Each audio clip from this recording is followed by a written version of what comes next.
د برېښنا سیستم داسې هم نه ده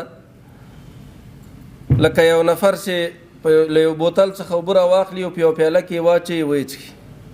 دومره اسانه هم نه ده او نه دی هم ولس دومره اسانه فکر ورته کوي. په اوسنیو سختو اقتصادي حالاتو کې موږ بیا هم هڅه کوو چې دغه برخه کې لازم پرمختګونه ولرو.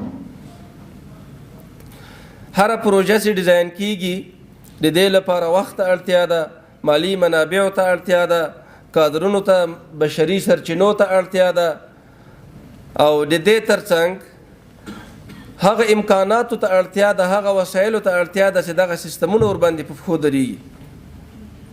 دا دومره عادي خبره هم نه ده، خو بیا هم موږ هڅه کوو چې زر تر زره په کم وخت کې هغه څه ترلاسه کړو چې هغه د اوږدمهاله پروژو په لیست کې راځي، یا هغه ته ډېر وخت اړتیا ده چې په ډېر وخت کې باید هغه څه وشي.